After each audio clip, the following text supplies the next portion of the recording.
Good morning, England. This is National Outcry reporting on a disturbing news story of a dangerous force spreading across the country at an alarming rate. Sources say that emergencies all around England are happening even as I speak. Grand larcenies, loitering with intent and disturbing of the peace. So stay tuned as we cover England's newest and greatest threat, the wind.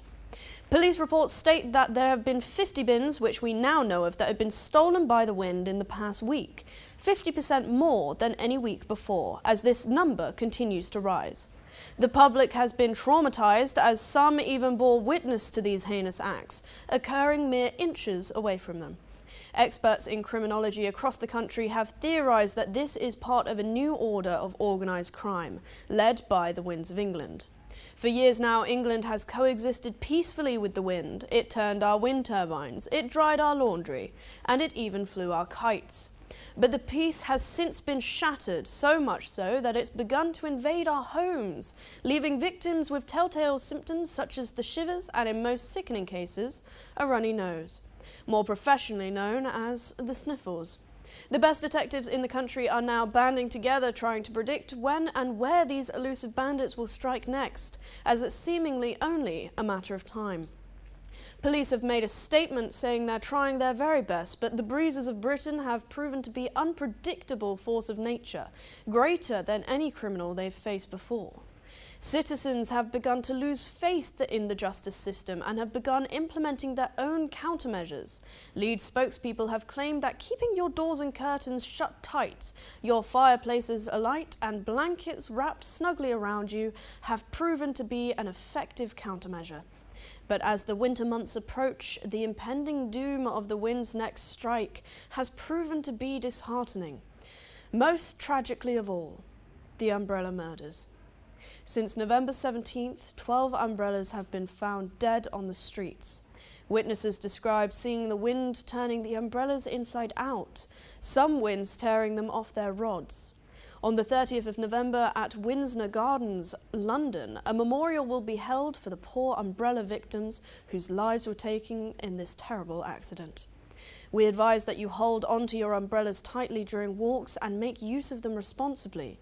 Do not leave umbrellas unattended, especially at night or in wide open areas, as carelessness with an umbrella can lead you to be charged with aiding and abetting an organised crime syndicate.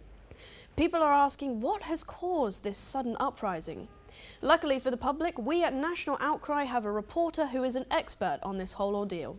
Zephyr, we're coming to you now.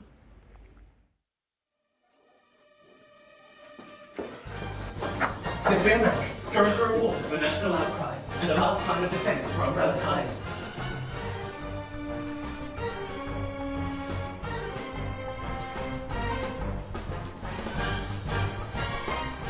Don't worry, you're safe now. The wind won't get you if it's the last thing I make sure of.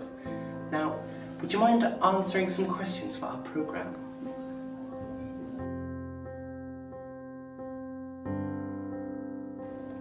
You're incredibly headstrong despite everything. It's very commendable considering what's happened to your people. How has the ongoing war against the wind affected your life?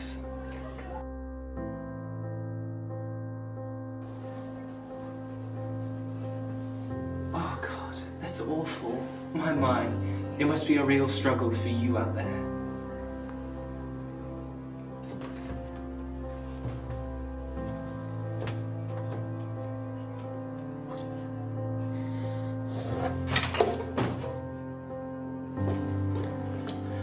Alright, looks like this interview is over.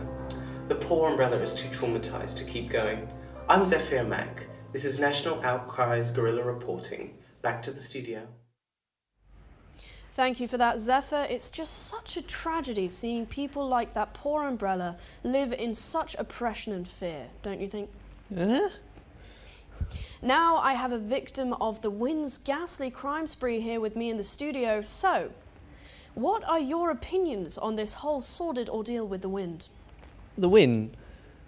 I guess it's cold? Cold. So you've got the shivers.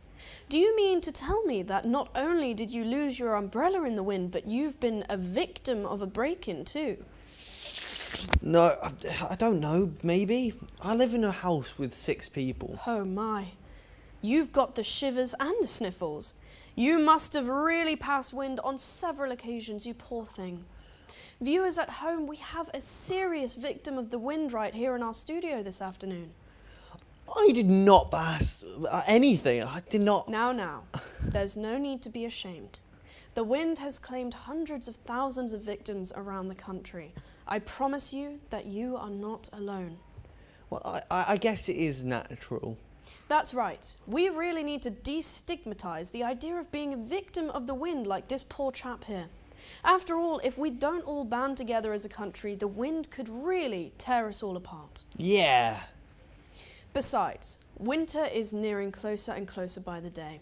And if we all remain so divided and torn apart, we all have no chance of beating this. That's why it's important to help others, to be kind, to care. It's what the festive spirit is all about, England. I don't know what you're talking about, but that's a great message. Well, thank you for watching, England. Be sure to tune in to National Outcry again next week for our piece on the onslaught of theft by seagulls. Now remember, together as one, we can beat the wind. So everybody do your part and save us all.